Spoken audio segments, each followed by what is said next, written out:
Think you've seen it all from the 70s? If you've caught Blue Collar or The Last of Sheila, you already know your 70s cred is rock solid.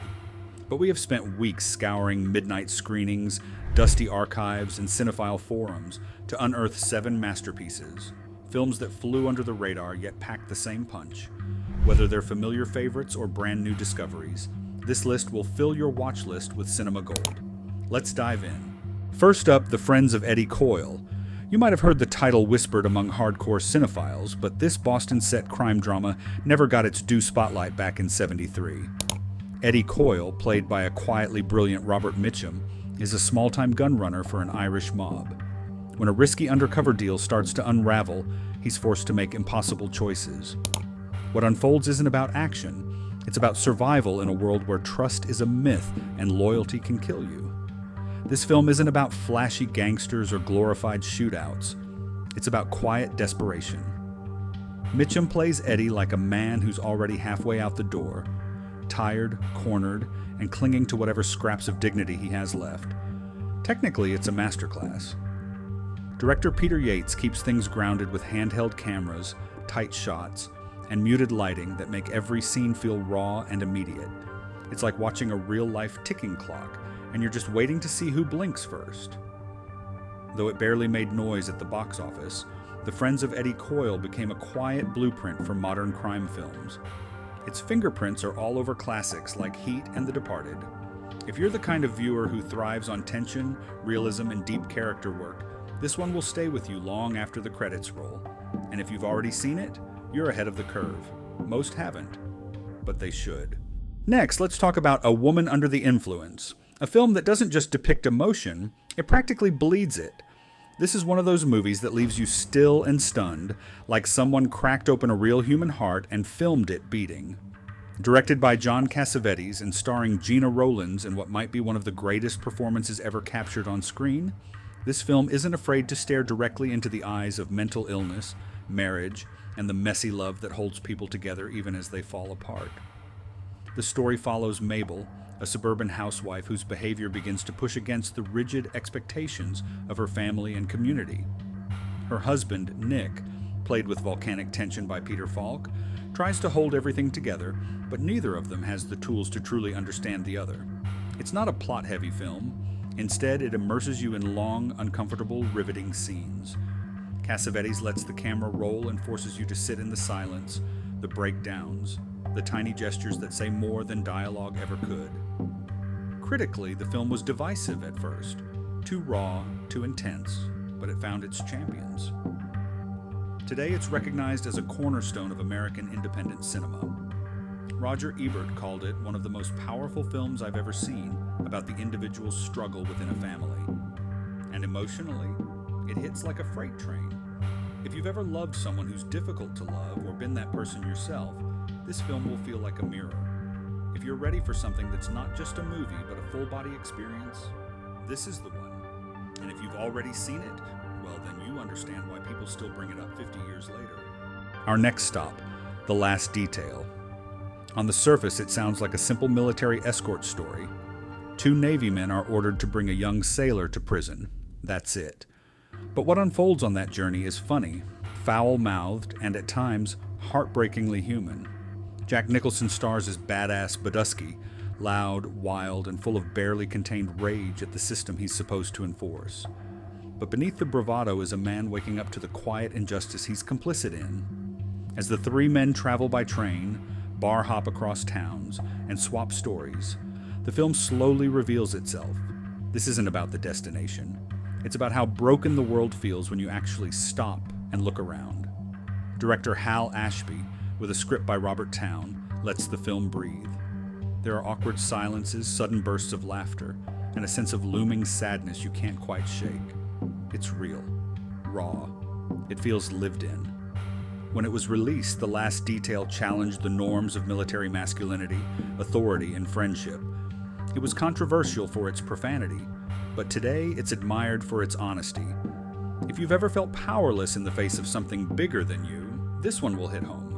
It's not loud with emotion, but every moment lingers. And if you've seen it, you already know. It's the kind of movie you think about days after watching, and wish more people talked about.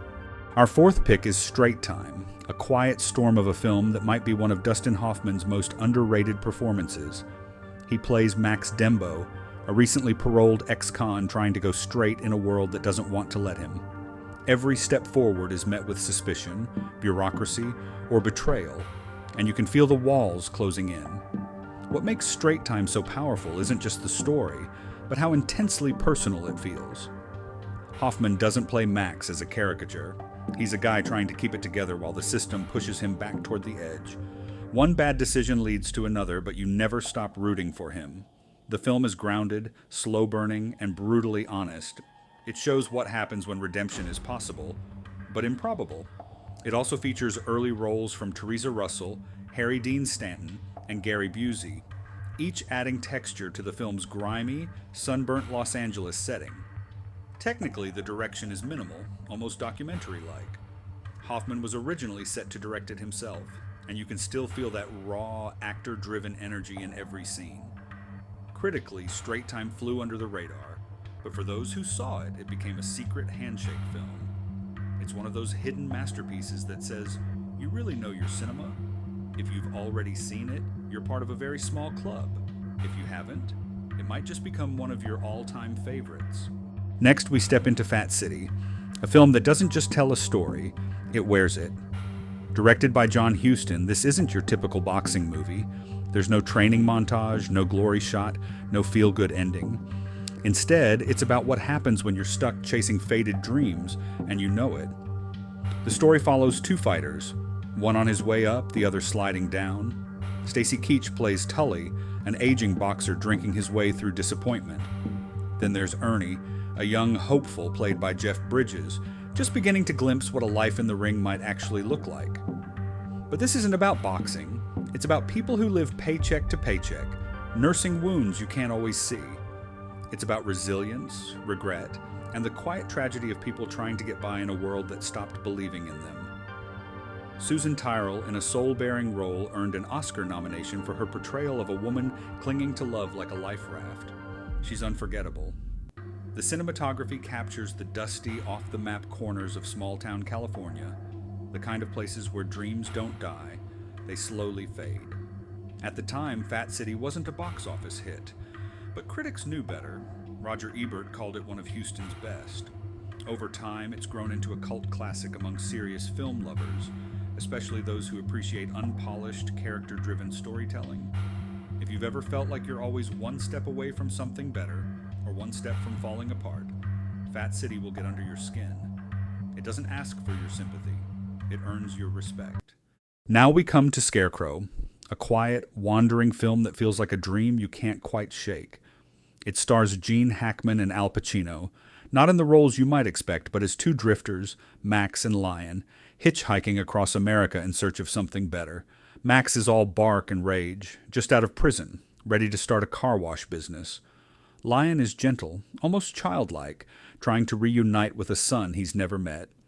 Together, they're a mismatched pair, bound by hope and circumstance, walking the line between comedy and heartbreak. The genius of Scarecrow lies in its restraint. It doesn't force drama. It lets these characters breathe. You start thinking you're watching a Buddy Road movie, and then it quietly breaks your heart when you least expect it. Director Jerry Schatzberg fills the screen with the kind of landscapes most films ignore. Empty diners, back roads, and the cold shoulders of Middle America. And in the silences between lines, you feel what's really at stake. Two broken men trying not to get crushed by the weight of life. At Cannes, Scarecrow won the Grand Prix, but back home it was mostly ignored. Too slow, too odd, too quiet. And yet for those who discover it, Scarecrow becomes unforgettable. It's not about big moments, it's about the small, fragile ones that define who we are. If you've seen it already, you probably still remember that final scene. If not, you're in for something truly special. Let's close with something that blends grit with charm, Thunderbolt and Lightfoot. This 1974 gem pairs Clint Eastwood and Jeff Bridges in a crime caper road movie that's far more soulful than it first appears. Eastwood plays Thunderbolt, a quiet ex-thief trying to stay out of trouble. Bridges is Lightfoot, a fast-talking drifter who barrels into his life and pulls him back into one last big score. But don't be fooled. This isn't just a heist flick, What makes Thunderbolt and Lightfoot special is the chemistry between the leads. Their bond is unpredictable, sometimes hilarious, and often touching. You get moments of absurdity, bursts of violence, and scenes of genuine tenderness that catch you off guard. It was Michael Cimino's directorial debut before The Deer Hunter, and he brought a lyrical, almost poetic style to the American West. Long stretches of highway, sun-drenched plains, and forgotten towns feel like metaphors for the characters themselves, lost, wandering, looking for something they may never find. Jeff Bridges earned an Oscar nomination for his role as Lightfoot, and it's easy to see why. He brings a youthful energy that masks a deeper sadness beneath the surface. This is one of those rare movies that sneaks up on you. It starts like a buddy comedy and ends like something else entirely, something quieter, more reflective. It might not be the loudest film of the decade, but if you give it your time, Thunderbolt and Lightfoot just might steal your heart.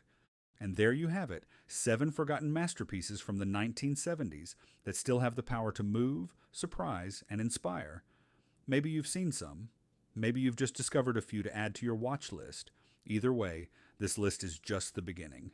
Now it's your turn. Which films would you add to this list? Which ones didn't belong? Drop a comment below and let me know the 70s movies that blew your mind but never got the recognition they deserved. If this video gave you a few new titles to explore, give it a like and share it with someone who loves real cinema.